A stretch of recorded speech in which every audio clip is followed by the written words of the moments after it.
it was one of my favorite things. And, oftentimes when we grow out of competency or we grow out of passion. And so as we were growing our organization, I would always say, how would we grow you out of your passion? And how would we grow you out of competency? Welcome to the Turning Point Podcast, where business growth meets personal development. We know as leaders and business owners, you're juggling a lot, and we've spent decades creating the best systems, tools, and shifts that bring you unimaginable success in your business and tremendous satisfaction in your personal life. That's just how we thrive around here. And now, here's your host, Jon Goldman, here to guide you to your own turning point. Let's get started. Okay. Hello, Kelli. This is Jon Goldman. It's so good to have you on our Turning Point podcast show today. I'm so glad to be on this podcast. All right. So I want to introduce you to Kelli. Kelli, we're thrilled to have you because as the Director of Education for ACA International, you oversee the development and delivery of comprehensive educational programs for credit and collections professionals. You've got a diverse background in organizational development. That means you develop organizations, training, and building cultures.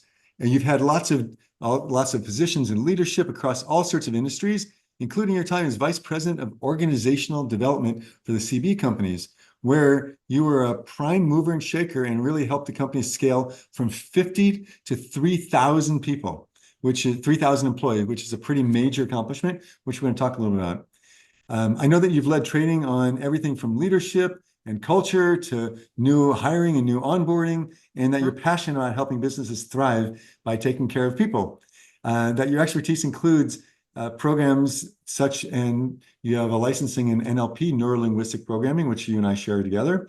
And you're also certified in 7 Habits of Highly Effective People. And today we're excited to talk about soft skills and hard money. Yes. And so we'll talk a little about what is soft skills and hard money. So the Turning Point podcast and our show here is designed for leaders and their circles to actualize their greatest potential.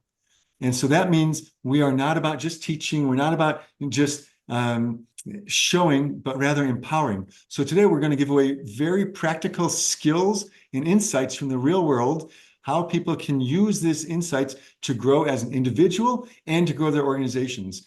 And some of what we're talking about, other people call them as soft skills. And soft skills, like I don't have time or patience for soft skills. We're going to talk about soft skills to hard money, how this actually translates into profitability. So that's what we're in for a ride today. How's that sound? I love it. I'm so excited. Okay, great. So to start off with a little bit, tell us, how did you get into this and the parts that are relevant for us that we need to know so you give us a little bit of credibility? I mean, how did I get into like the idea of soft skills, hard money, or just like how did I get into this organizational development and people stuff? Yes, those two things together. All right. So I went to college for sociology, criminology. My goal, which I sociology and criminology. Yes. You have a devious mind.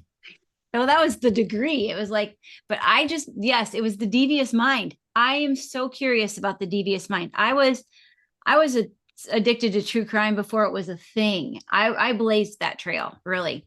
But I wanted to work with gangs. I wanted to dive into the minds of gang members to figure out what made them tip from, law-abiding citizen to, the world of gangs. So you've gone from gang members to business leaders. So, and it was interesting because I was a probation officer for a while, and I didn't get to touch the minds as much because they weren't open. They weren't open to sharing how they got to where they were. They were just trying to get out of a specific situation. So I left that world and went into the world of debt collections, which I can't really remember what made me do that, other than I was just trying to get out of a job that didn't allow me to do what I loved and into a world where I got to talk to people who really did want to solve their problems. And so during that process, I went and got my master's certification in neuro-linguistic programming. And as I was learning that, it's more of a therapeutic kind of thing. And as I was learning it, I'm like, oh my gosh, you could really use this. Can you explain what NLP is in a nutshell, please? Well, I'm not very good at explaining what it is, but I'm going to do my best. Neuro-linguistic, it's neuro-linguistic programming. And I always say it's kind of the study of the mind. From my perspective, I say it's really analyzing why people do what they do and the decisions that they make through their communication styles is how I use it the most. But Okay. it goes much deeper than that. But that's really in context of what I talk about. It's we with every client that goes through our process, we have something called the 10 gates of unstucking. And oh, we identify an old way of being, and then we identify a whole journey and then a new way of being. And we always finish off with an NLP anchor, a neuro-linguistic programming anchor. So yes. it could be that someone, if they feel like I'm moving from being stingy to generous, they'll go something like this. And it'll be like the heart, and it'll be like, okay, so I could be generous. And next time they're feeling something like that, or they'll be like, I need to move in flow. When they get triggered next time, it's like, all right, just go like that. And it brings, it's a neuro-linguistic programming way to program our mind. So maybe that's helpful. Yeah. Yes, that is. It's anchoring. There is definitely parts of collections where you can use anchoring. There's also the idea of like embedded commands and like, using that as part of anchoring as well. So okay, so bring us to your journey of look, part of your credentials is that you went from a 50-person organization to a 3,000-person organization, and that gives you a little bit of street cred. What did you learn that we really need to know? So when I started at this company, we didn't go from 50 to 3,000 in one day. It was over a period of time that we got large contracts. So we get a large contract and then we'd have to hire 100 people, or we'd get a really large contract, we'd have to hire 500 to 1,000 people. So what I learned along the way is that you need to get the right people in the right seats and have those people be passionate about what they're doing and have them be curious about what the future looks like and not be stuck. It's that excuse me, Jim Collins, that sounds like Jim Collins cliche, right people, right seats. Excuse me if it sounds really cliche, so help me out. It's get the right people on the bus, right? But it's more like talking to the human being sitting in that seat instead of going, okay, we need the right person in the right seat, and having the leader decide. That person needs to decide. You need to tell them what their journey looks like. Okay, in this role, I want you to do these things, but I also want you to look at this role not just as in a company of 50 people, but I want you to look at this role of a company of 200 people. I want you to look at this role in a company. What would this be if we were multiplying by 10? Yeah. So what would this be if you're multiplying by 10? And how does your role change? Not only how does your role change, but how do you change? How do you change? And then how do you change as a leader without a title? Because right now, in a company of 50, you don't have a title. You're a worker. So how do you grow without a title change, but also become a leader? Because you're here before we are before we're a company of 500, you're here when we're a company of 50. So what's the insight? What's the takeaway here? So the takeaway is that you need to think of things. You can never think of things of this is how we've always done it. Instead, when someone brings a problem to you and we can solve it the way we've always solved it, or instead you can solve it by thinking, how can we do this differently? It is always broken, right? Like, don't reinvent the wheel over and over and over again. Like, if you have a process and it's working, but you have to think about, is this process going to work when we're much larger? Is this process isn't simplified enough? How do you make it better? How do you automate it? How do you do less work with more people? So that's kind of that's the answer to it, is always be thinking, how can I do less, but get more done? How do I do less, but get more done? Zappos, in one of their values, because they put their core values out publicly, and I went to visit them once. It was amazing. I recommend it highly if anyone has the opportunity. But one of their core values, which I saw in their bathroom wall, they actually in their urinals, they have like a little soccer ball and a net. And so everything is fun. So fun is one of their values. But another one of their values is their bathroom was all decorated with Halloween stuff and all sorts of crepe paper. And it's like, how do we do more with less? Mm-hmm. So it's a core value. How do we do more with less, as opposed to sloppy spending? So that's a core value. Okay, so you're taking us through this journey of how do we go from 50 to 3,000? And one thing I heard you say is right people, right seats, which is pretty known, but you're asking how a person needs to think about how do I go from thinking about this job now as opposed to how do I get more done with less work? Mm-hmm. Is that, am I hearing you? Yep. And am I the right person for that job? Right. Oh, Like, that's threatening. I mean, yeah. I mean, you might not be in the right seat. Like if I really love what I do. So for example, I really loved being in the classroom. I loved it. I loved teaching new hires. I loved onboarding people. It was one of my favorite things. And oftentimes when we grow out of competency or we grow out of passion. And so as we were growing our organization, I would always say, how would we grow you out of your passion? And how would we grow you out of competency? And really have them think about that. Because there's growth in other ways. Like just because you're not What do you going to mean? grow. Unpack that for us a little bit. Okay. How to be competency and passion. Okay.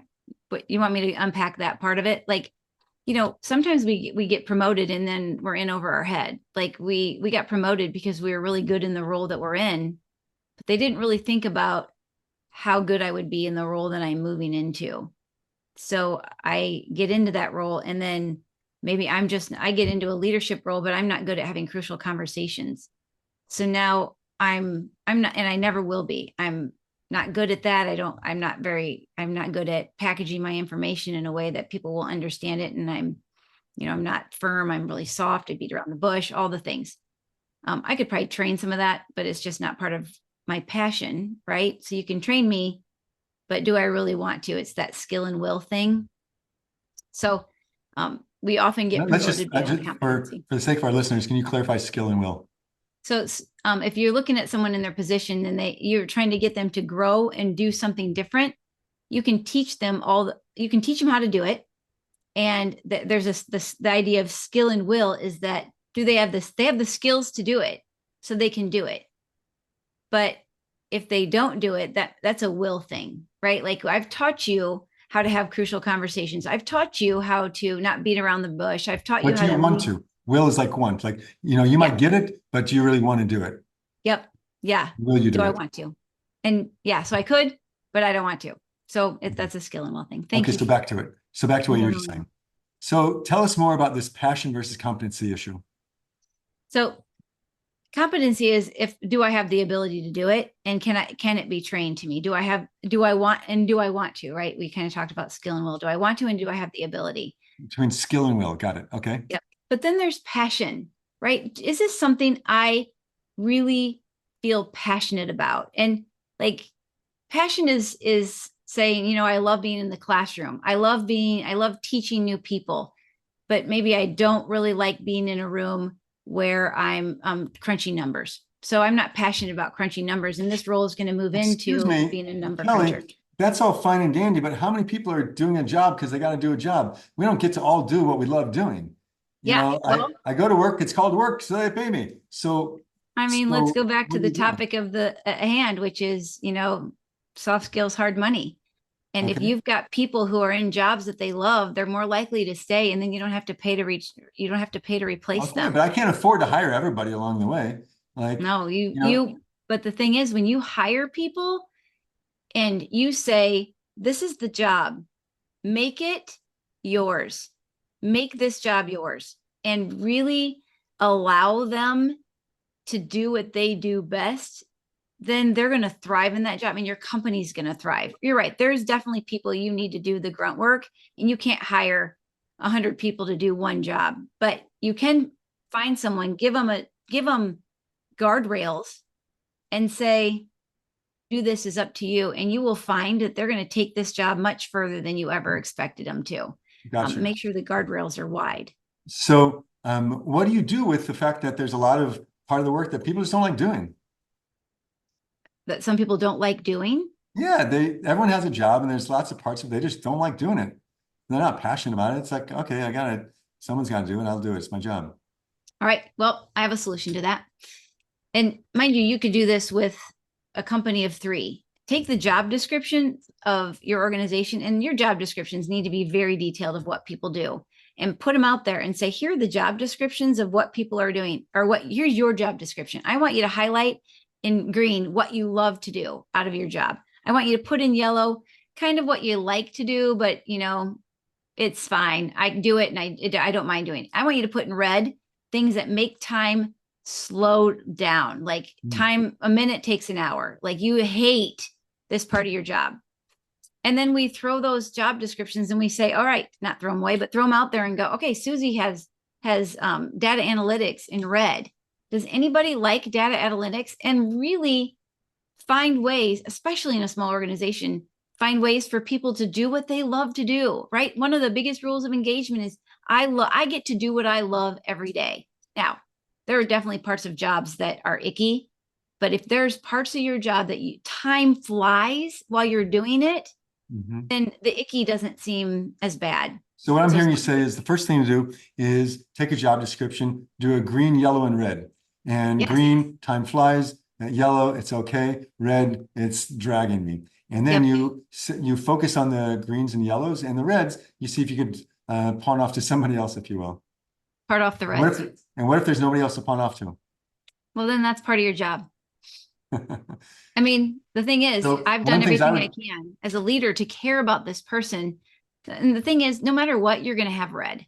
No matter what. I mean, you own a business. There are definitely parts of it that you don't like to do. Yep.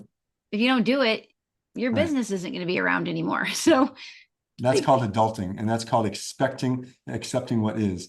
I want to talk to you a little about job descriptions and the confusion around it. Okay.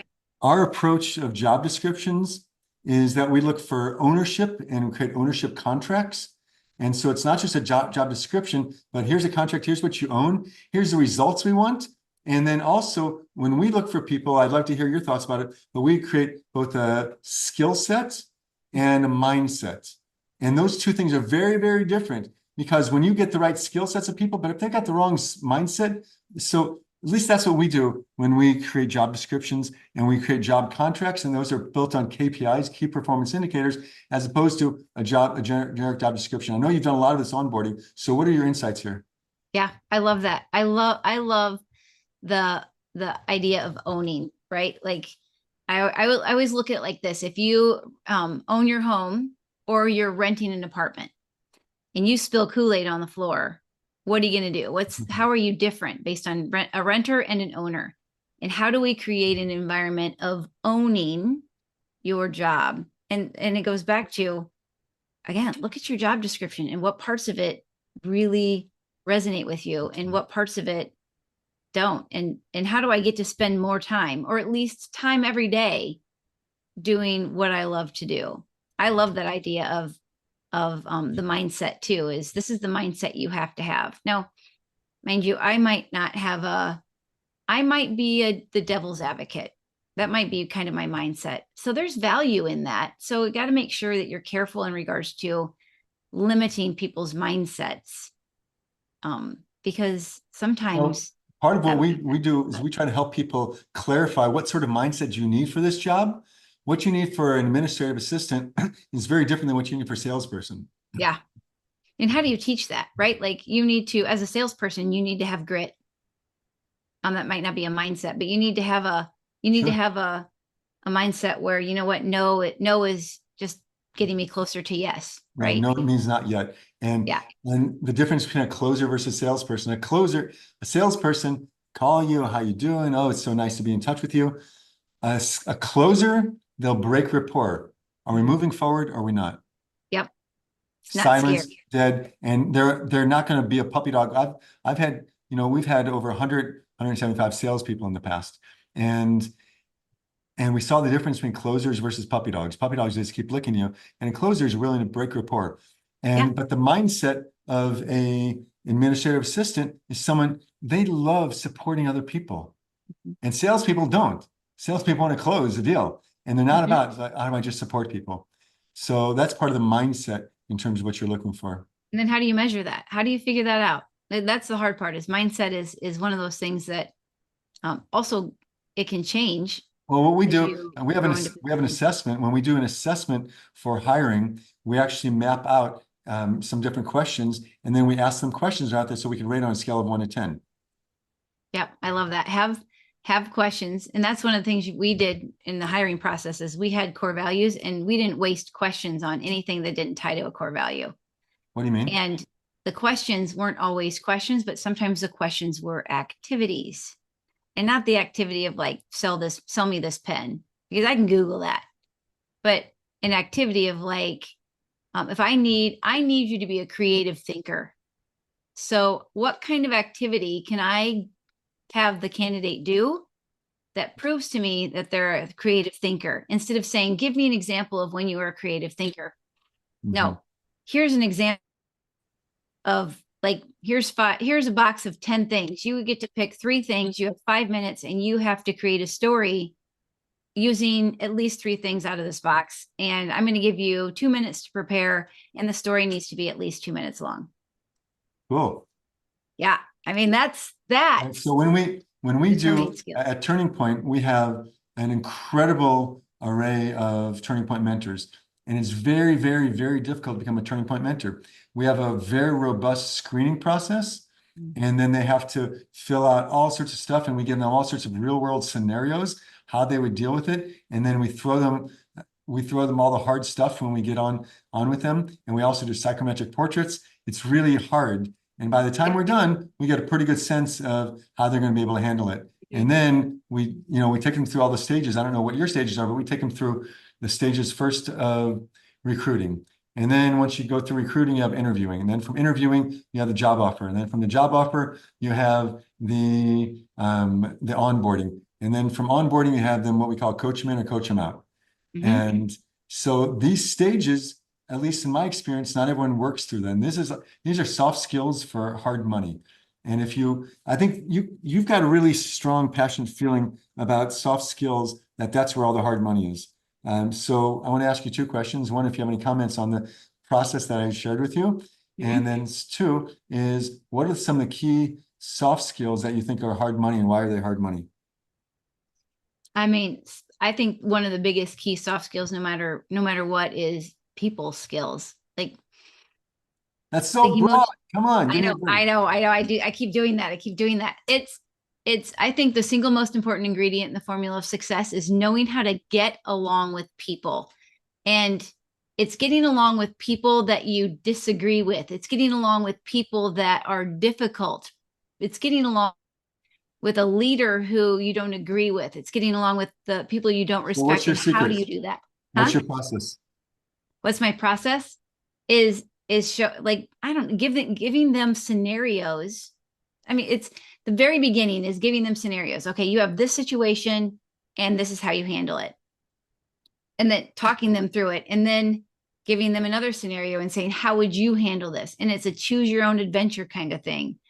And then we got to put them in live examples, like role plays, but in a way that they have to take it seriously, and role plays that get them heated, like role plays where you're like, you cause frustration through either activities, or you give them a goal that's, Can you give me an example?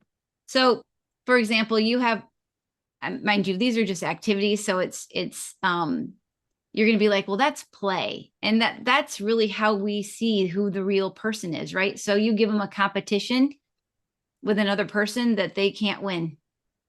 And they can't win what? Because let me think about it. So, let me think of a good one. Oh, so there's a competition where I have to get a winning hand in poker. And I know what a winning hand is, but I have all these people who I have to go and negotiate to get the cards that I need. I have an ace and I have a 2. So my ace could be an 11, or, it could be a 1. And I have to go around, I have to negotiate with people to get a winning hand, where everybody else is trying to negotiate to get a winning hand too. And sometimes I'll set it up where there's no way you can win. No way. And so when you do that, I get to see how frustrated they get, how well they communicate with the person that's being difficult. Then it's timed. So you have very little time to get this done. And so I have one person just ask them questions and take up a lot of their time. And they know that time is money. And this is the person that has what they need. And where do they go? How frustrated do they get with this person? How do they treat them? How do they react to them? Do they walk away? So creating environments like that says, all right, how do you do? Southwest Airlines, one of the key things that they look for are people who are personable, right?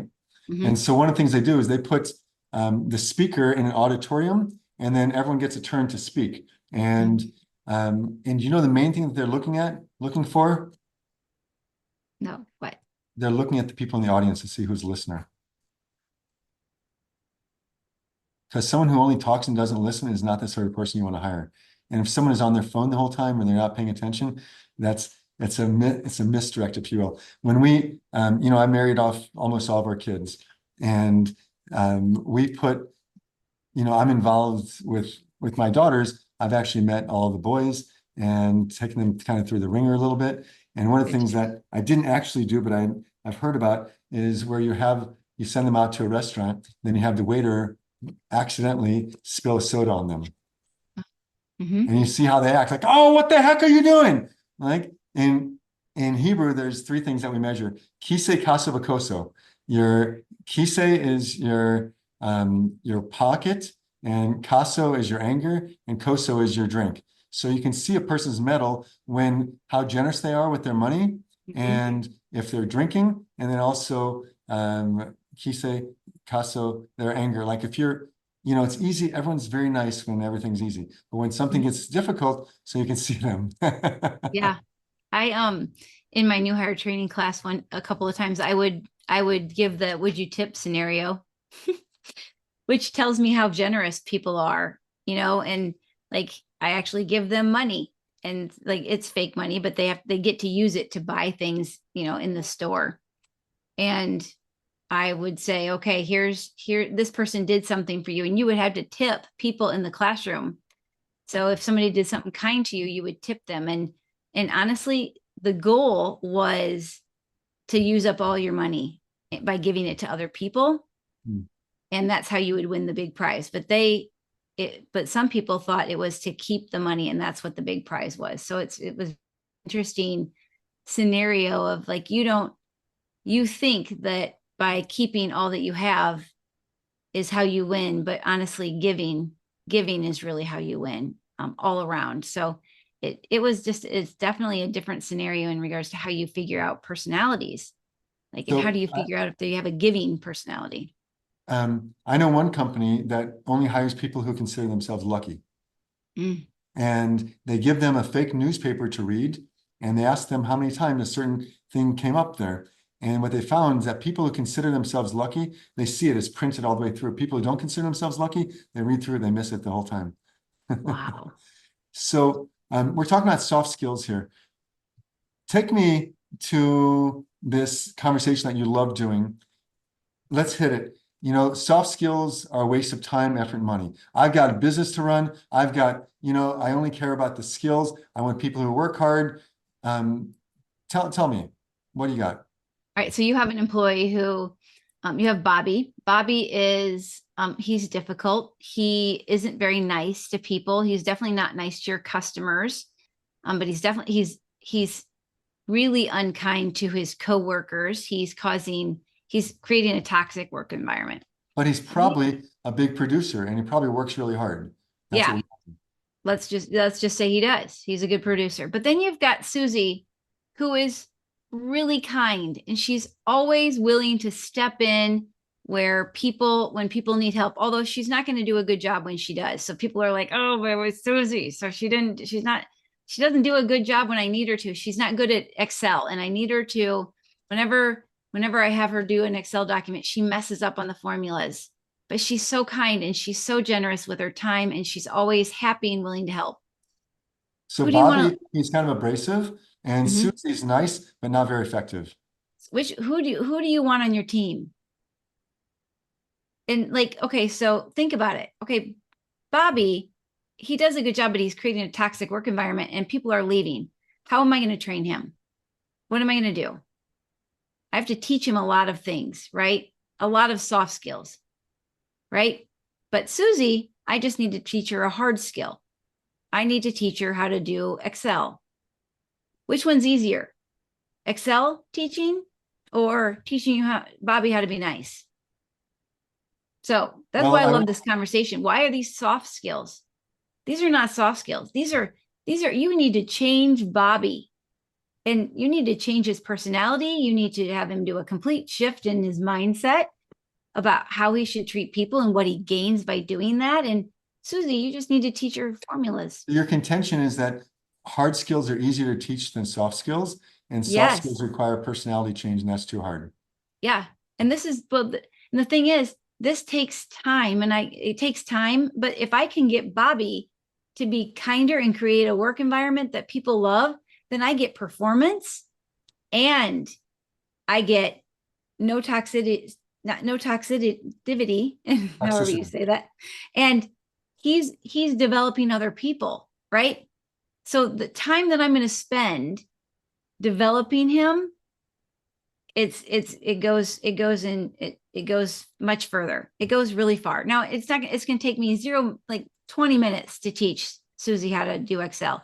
This is going to take me a long time, but so that's great if the hard skills are simplistic. What about when the hard skills are complicated, whether it's programming or whether it's sales, something of that nature?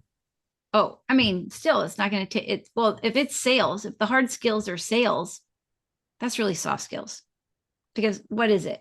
Like, is he not documenting Salesforce or the sales system correctly? That's a hard skill. But if he's just not good at sales, that's a soft skill, right? Like soft skills are way more important to teach people. The soft skills are what make people successful.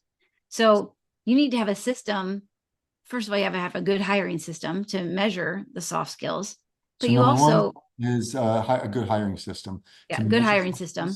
And then we're all going to get taken, right? So how you have to have a good system for how you help people become the best version of themselves. We're going to get taken, which means what? But get taken meaning people are going to tell you, like people can pretend who they are for a short period of time, like during an interview process. Right. I mean, you're not spending a week during the interview process. You're maybe spending 7 hours during that. If if they have to go through 7 interviews, I can fake my way through 7 hours, but I can't fake my way through 6 months. So I can pretend who I am for a little while. And, it's like dating. I can be somebody for a little while, but I can't be that person for 6 months because sooner or later I'm going to be myself. Okay. So when you get taken and someone turns into themselves and you're like, "Ooh, God, that's not who I thought I hired." I've experienced it many times. I've hired someone, I thought they were great. And then it's like, they're not so great. Yeah, not so great. Okay, so what's next? So you have to have a system to train the not so great. And you have to talk about that during the hiring process. Like you be very vulnerable and very honest of like, you know what, I've only spent 7 hours with you. I believe this is what I'm getting, but just know that if this isn't who you are 6 months down the road, there is going to be an intense training program that will cause you to make a transition in who you are. And hopefully you're open to that because we are not. I'm totally open to it. That's what you'll hear. Of course, I'm totally open. I love growing. Yeah. Well, that's what they're all going to say.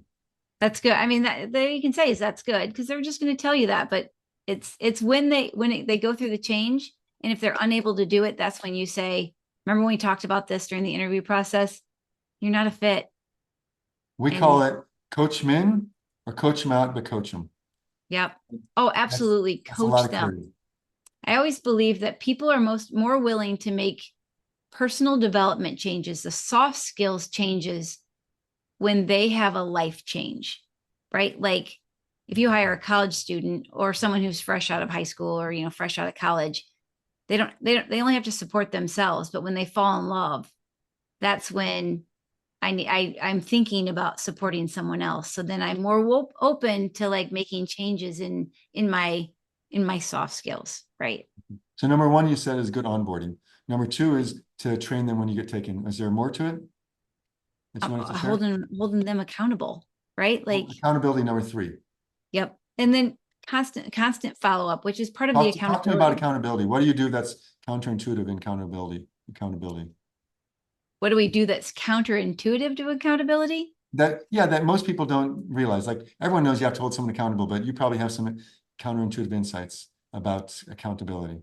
I mean, I would say it's being on it all the time. Like you can't just, I mean, hopefully this is not counterintuitive, but the thing is people don't take the time to do it. Is you teach and then you talk about it. Like you can't tell somebody something once and expect them to make a change. You have to. I told them so many times and they haven't done it. All right, I already told them. Did you tell them more than once? I told them.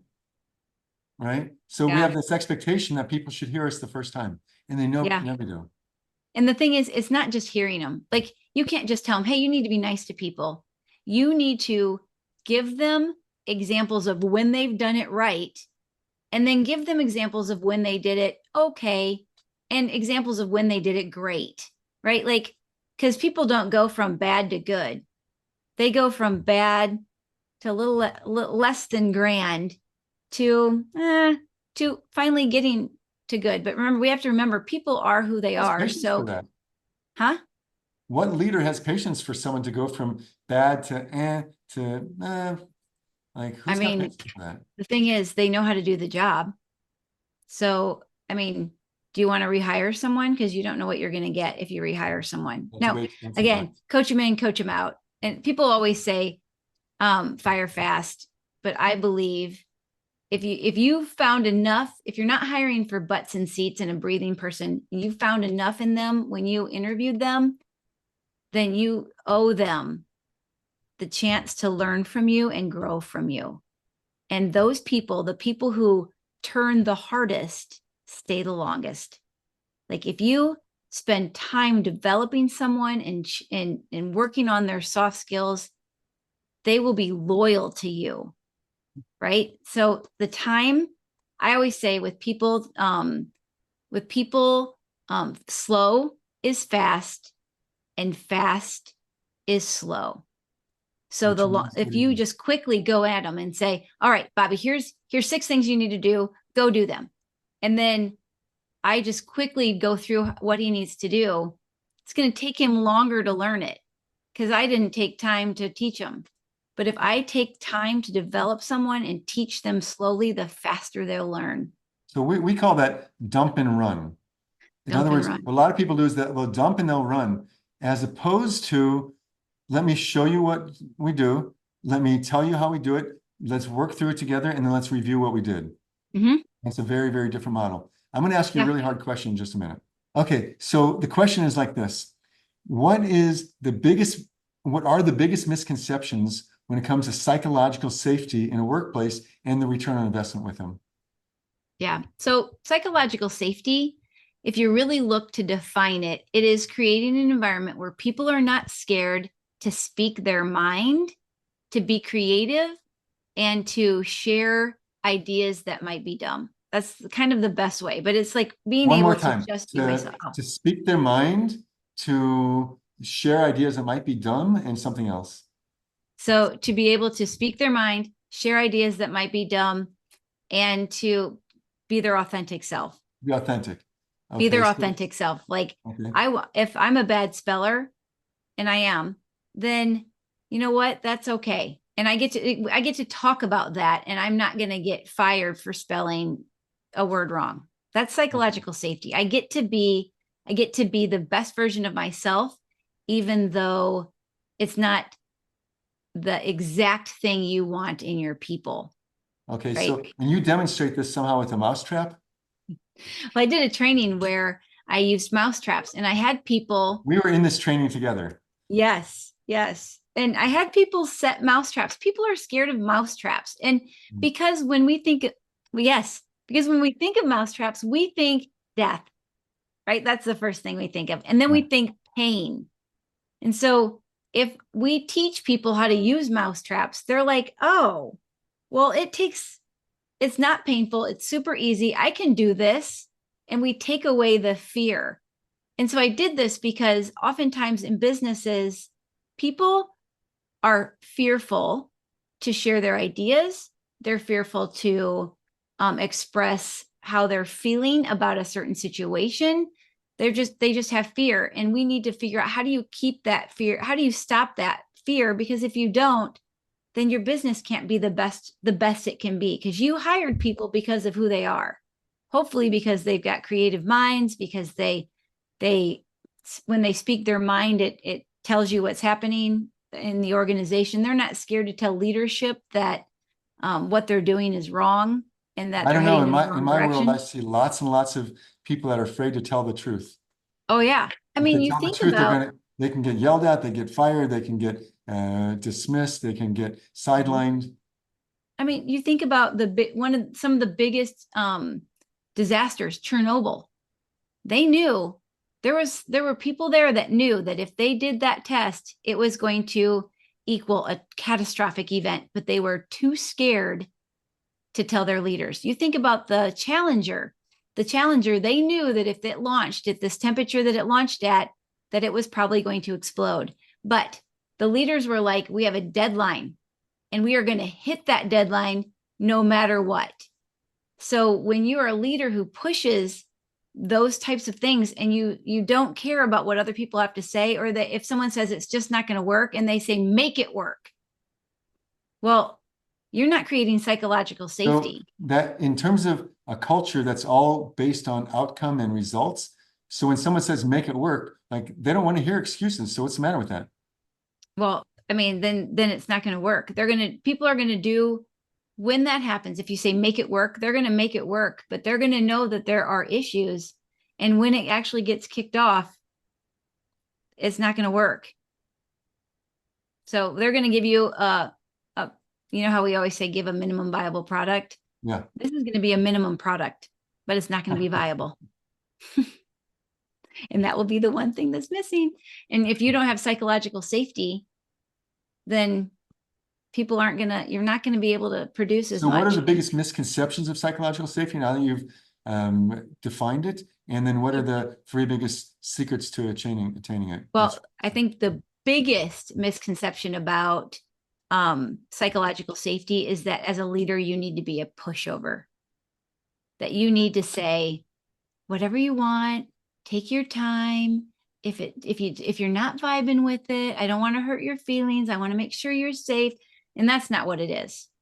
Psychological safety is opposite of that. Psychological safety is having clear communication about the expectations. Like, here's the goal. Tell me what you think is going to stop us from getting there. Okay, how are we going to fix that? How will it work? How won't it work? And really having those conversations about and listening and asking the question, like, what's on your mind about this? Okay, what else? Okay, what else? What else? Anything else? All right. How will this work? How won't this work? What else? What else? And just like polling, and then just saying, this is the goal. I'm not saying you don't have to do it. I'm saying we're going to do it. And we're going to do it right. So And what you're saying in a certain sense is so painful for those of us that want to get an outcome and don't have patience. Your whole slow is fast and fast is slow. And it's painful, because you're saying, what else? What else? Are you kidding me? What else? I got so much to do. But if you just say, what's the problem? And they say, well, this is what the problem is. And then you go into solving the problem, Right. You end up solving the wrong problem, because oftentimes when they tell you what they think isn't working, they're testing the waters. They're seeing, how do you react to this one? And this isn't even the doozy. The doozy's coming. I just gave you the little thing. So if you say, what's the problem? And they give it to you, there's more. And the only way you're going to get the more is if you say, okay, what else? What else? So your question is, this takes a lot of time. You know what takes a lot of time? Let's just say that takes 5 minutes. And what else? And what else? And what else? What takes a lot of time is when they don't tell you You keep moving forward and there's a problem you don't know about. And now at the very end, you have to fix it because you didn't know about it. So I say psychological safety, having an organization or a culture of psychological safety equals you have a culture of the no surprise rule. I should What's the never no be surprise rule? surprised by something. What does Like that mean? it means that if you make a mistake, I don't want to find out about it. I don't want to be surprised about it. I want you to tell me you made a mistake, right? Like you we have this spreadsheet that's really important and it has, it has all the staff's salaries on it. And you're supposed to take out the staff salaries and you're just supposed to put the hours that they worked, not anything else. And you accidentally sent it with the salaries in it Ah, to the entire organization. ah. So I and you try to pull it back and you can't, and I'm on vacation, so I'm not seeing it. I want you to call me and say, I tried to pull it back. I sent out the salaries to everyone. Oh I don't my want to be gosh. surprised by that, right? Like I want you to feel safe to tell me I messed up. And then for me to go, oh wow, that's a doozy. How can we fix it? It's already done. What can we do to fix it? Instead of making them feel bad or worse than they already do by punishing them, like, how could you make that mistake? What were you thinking? You know better. Instead, say, all right, what processes in place can we make to avoid this from happening? Like, where was the gap? Where did the mistake happen? Like, how did it happen? How can we make sure it doesn't happen again? And really get creative in regards to solving problems instead of beating people up. So there's return on investment in the psychological safety thing. Oh my gosh. Oh yeah. Time is saved. Where have you seen it? Well, I used to work for, I had a leader who said, she would always say, um, today is a new day. And what you did great yesterday doesn't matter today. So you need to, it's already forgotten. It's already forgotten. So you need to, like, what did you do for me today? And like, and she would, if you didn't do something great today, and she didn't quite do it like this, but like, you didn't do anything great today. But like, I had hiring goals. And at one point we were hiring 544 people and we had 3 months to get it done. And we were not hitting the goal. And there's, you know what? No one hits that goal. I'm a one-man show. It's like, I don't know how I'm ever going to do that, but I'm doing it. And she every day I'd give her the number and she'd be like, oh, not good enough, not good enough. So at one point I'm like, it doesn't matter how hard I work. I'm never hitting the goal. No matter, I can work 24 hours a day. I'm never going to hit the goal. And I'm never going to make you happy. And I don't have you as a teammate. So I worked hard, but it didn't matter. I didn't have a purpose. No matter what I did, I never made her happy. So then she left for 6 months. She had a medical issue and I got a new leader during that period of time. And that leader was like, okay, here's the goal. Where are you at today? And I'd be like, oh, I'm at this number. And I knew I needed to hit so many every day. And she'd say, all right, good job.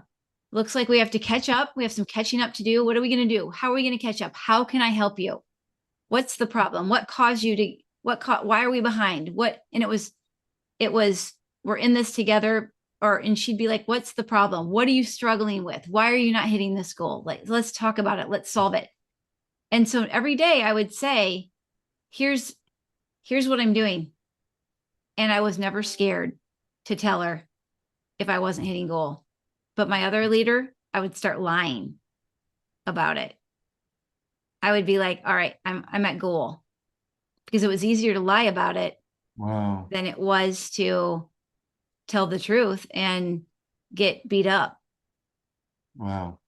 So Oh if you don't have psychological safety, you don't know what's happening. Okay. I want to know, Kelli, if there was one insight that's counterintuitive that is the biggest take-home value for our listeners today to make the biggest return on investment in their organization, what would it be? I mean, I'm going to go back to the with people, fast is slow and slow is fast. Really? I learned this the hard way. I have a I have an issue with time. Time is precious to me, and I don't like waste of any kind.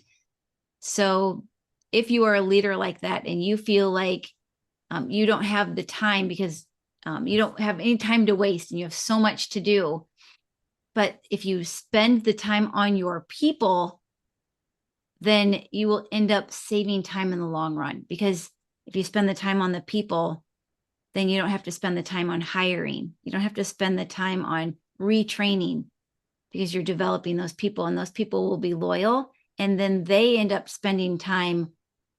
They pay it forward. So you spend time, and then those people spend time, and then those people spend time, and you create an environment of loyalty because you've taken the time on the people instead of like work. People are gonna be like, I gotta spend time on work. And you know what? You do. But your number one asset is your people, and you can't get work done with people. So I'm going to say the top 5 things you need to know in order to be successful as an organization is number 1, people. People. Number 2, people. People. Number 3, people. Number 4, people. And then number 5, processes, right? It's people. If you don't have people, you don't have an organization. And those people need your time. At least one of them does. What And then if create an you environment think where they that, pay it forward. what if you think they are not up to the task and you actually don't believe that they're the greatest people that you got? They're the people you have, not the people that you need. Well, okay, if you already have enough people that you already need, then No, not that you've had enough people that you need. In other words, these are the people I have, but I need a different team. Like these people aren't good enough. so They're not high my enough first leadership question is skills. whose fault is that? Regardless of whose fault it is, it is. Yeah. Yeah, it is. Okay, so if you have a team of people, then you need to sit back and go, what does each person need? How long is it going to take me to get that?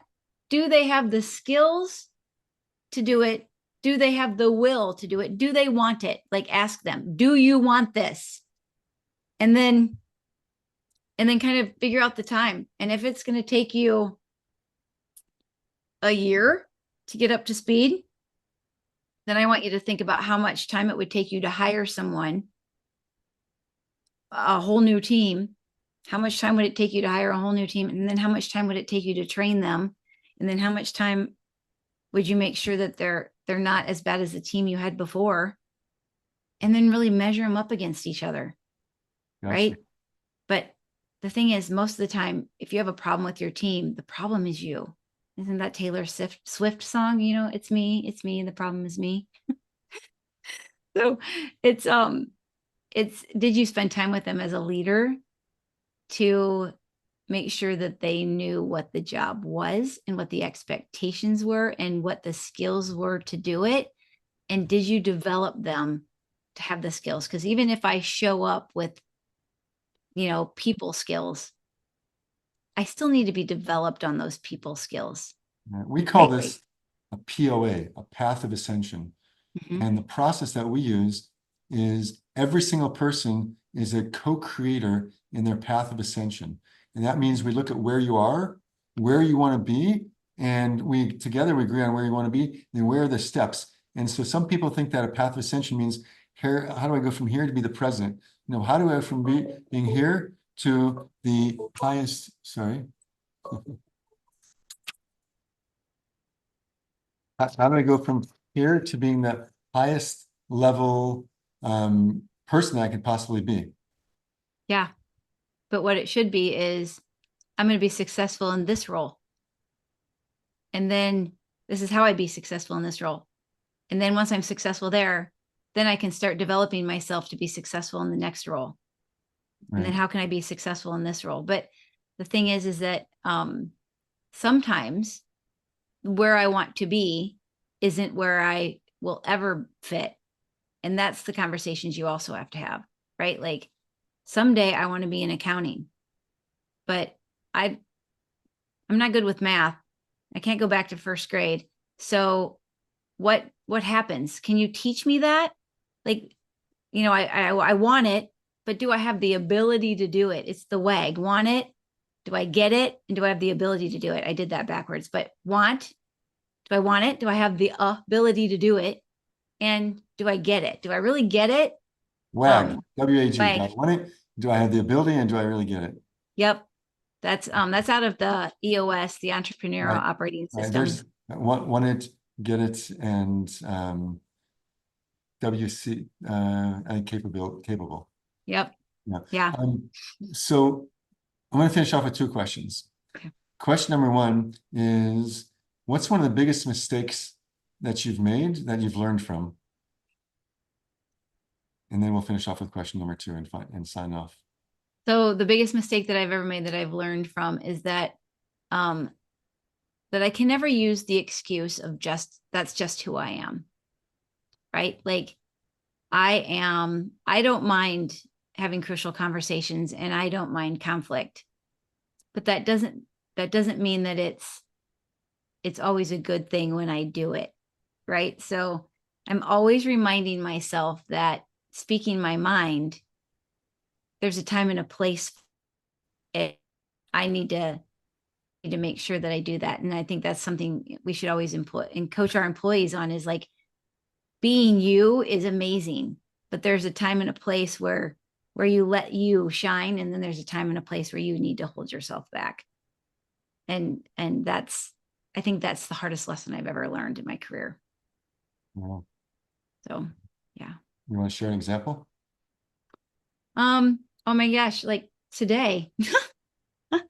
I mean, even today, like the hardest lessons we learn, we're constantly learning, but I'm sitting in a meeting and I have an opinion on something and people are over talking me and they're sharing their opinion. And I just want to say what I want to say because I know I'm right. Mm-hmm. And so I finally just raised my hand, which is the right thing to do. But then in the meeting, how you can raise your hand on the little icon, raise your hand. So I did that to be really respectful. So I wasn't interrupting anybody. But then when I got on, I'm like, all right, since you guys keep interrupting me, and I'm like, after I said it, I'm like, okay, that doesn't get me to where I want to be. I want people to listen to me, and calling people out on their wrongdoings doesn't do that. So that's that crucial conversation and saying, like, I don't mind conflict. I'm willing to say what I'm thinking. But does it help or does it hurt? Right. And that didn't add value to the conversation. It actually hurt my reputation probably more than anything. So yeah. That's an example every day. I'm always learning. Thank you for being vulnerable. I really appreciate it. And the last question is, we've agreed to offer a free gift to our listeners today. And it's called Soft Skills, Hard Money. Mm-hmm. This is something that we've created together. And what will be the biggest benefits you think some of the biggest benefits that will come from this report? The biggest benefit from this report is that we focus on the how. Like we give you the what, and that's great news. That's, we always want to know the what, but that's not the hard part. The hard part is the how. So we're going to explain to you how do you make these changes in your life. Great, thank you. Okay, and as we close off today, I want to thank you for being on the Turning Point Show, and I appreciate you showing up with vulnerability. The insights that we got, I think, were really fun and poignant. And if there's one final message that you could share, what would that be? Is that when you say soft skills, remember that they're not the soft skills. They're actually the hard skills to teach. And they're hard skills to learn. And that when you take your time and help people become better versions of themselves, they become loyal to you. So people become more loyal to you when you help them be a better version of themselves than they do when you help them be a better programmer. So just remember that the time is well spent. Wonderful. And thank you so much, Kelli. Thank you. So I appreciate the time today. This is Jon Goldman from Turning Point, and wishing you nothing but success. May we grow from strength to strength, and may we actualize your greatest potential from now and forever. Thanks. Bye-bye. Thank you. Hey there. If you own a business, let me ask you one question. Do you remember why you started your business? Wasn't it because you wanted more freedom or control over your life? That's like having a baby and saying, oh, the reason why I want to have a baby is because I want more freedom in my life. It's kind of crazy. And yet here you are buried on your endless tasks, chasing your to-do list like it's running away from you. And now you're maybe feeling kind of stuck and your business has turned into a monster baby, demanding more and more of your time, perhaps while giving you less and less in return. Look, I get it. I've seen this story play out over and over again. You're suffering from time poverty, which, let's be real, is the epidemic of our generation. The truth is, you don't need another time management hack. What you need is a whole new system about how you think about your time, your energy, and how you use it. That's where habit comes in. Habit, HABUT, stands for your happiest and best use of time. It's the game changer you've been waiting for. This system doesn't just shuffle your tasks around. It goes way deeper. It rewires how you approach your work so you can free up to 8 to 16 hours per week. Yes, that's 8 to 16 hours per week for real. We're talking about finally having the time to focus on what really matters, whether that's growing your business, spending time with family, or actually thriving. Imagine that. I'm Jon Goldman, founder of The Turning Point, and for over 30 years, I've helped leaders just like you break free from their monster baby and take control of their time. So if you're ready to stop feeling like a prisoner to your own business, I want you to check out my free habit training at offers.myturningpoint.com. Listen, this isn't fluff. This is the same system that's literally transformed the lives of thousands of business owners. It's proven, it works, and it can work for you. So if you're tired of being stuck in the hamster wheel, head over to offers.myturningpoint.com and let's get your freedom back. Thanks for listening. Our mission at Turning Point is to help leaders actualize their potential. And we know there are a lot of things in the way of that. The best way to make significant progress is by making a plan. And the first step to making a plan is understanding where we are, what our potential is, what's holding us back, and how we can play to our strengths and compensate for our weaknesses. We've created an awesome assessment that helps you identify all of these things and sets you on the path to living with joy, making more money, and increasing your productivity. We love this assessment and know you will too. Take it at myturningpoint.com/quiz. That's myturningpoint.com/quiz. Thanks for tuning in and see you next time.